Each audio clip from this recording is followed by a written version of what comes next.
Magandang araw, double header sa Japan. General Casimero versus Nick Ball.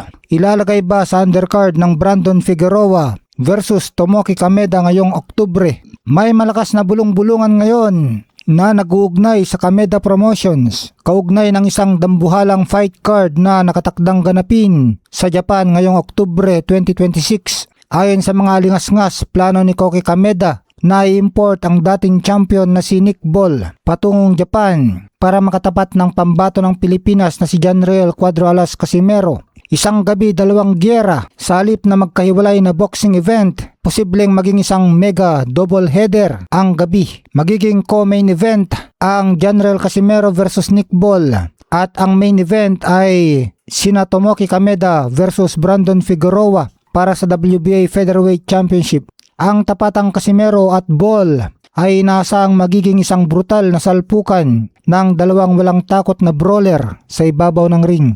Pinakamabilis na daan kay Naoya Inoue, nagmula si Casimero sa isang tagumpay nang pabagsakin niyang dating world champion na si Luis Neri noong nakaraang Hunyo sa Japan. At kasalukuyan siyang nakaupo sa WBO number 4 spot at IBF number 10 spot sa Junior Featherweight Division. Kung matutuloy ang laban at matatalo ni Casimero si Nick Ball, isang natural na featherweight 126 pounds sa mismong Japan, kung saan nakatutok ang buong boxing community, mawawalan na ng dahilan si Naoya the Monster Inoue para iwasan ang ating pambato. Hamon sa timbang catchweight bang solution dahil lumalaban si Casimero sa 122 pounds habang si Nick Ball naman ay lumalaban sa 126 pounds. Malaki ang tsansa na magkasundo ang magkabilang kampo sa isang catchweight. Halimbawa ay 124 pounds upang maging patas at matuloy ang dambuhalang tapatan. Kung may isa sa katuparan ng Kameda Promotions ang planong ito, ito na ang isa sa pinakamalaking boxing event sa Japan ngayong taon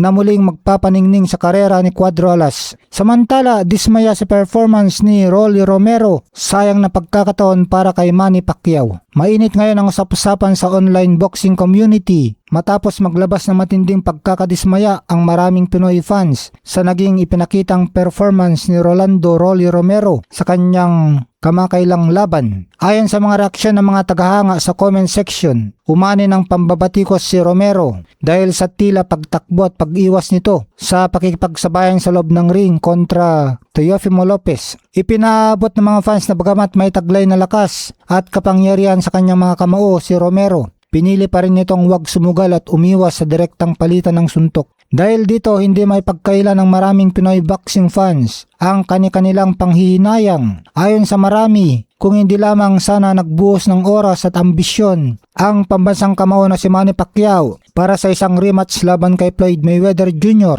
na hindi naman natuloy. Mas may posibilidad sanang natuloy ang bakbakan sa pagitan ni Pacquiao at Romero. Dagdag pa ng mga taga-subaybay base sa ipinakitang galaw at limitadong diskarte ni Romero, walang duda na kayang-kaya pa itong talunin at dominahin ng isang Manny Pacquiao. Kung mas pinili lamang daw sana ng kampo ni Pacquiao na harapin si Rolly Romero sa halip na umasa sa Mayweather rematch, malaki ang tsansa na muling nakatungtong sa tuktok ang ating pambansang kamao bilang isang world champion at nakapagtala pa sana ng panibagong makasaysayang record sa edad na 47 years old. Kayo mga idol, ano ang inyong opinion dito? Kayang-kaya nga ba talaga ni Pacquiao si Romero kung natuloy ang kanilang laban?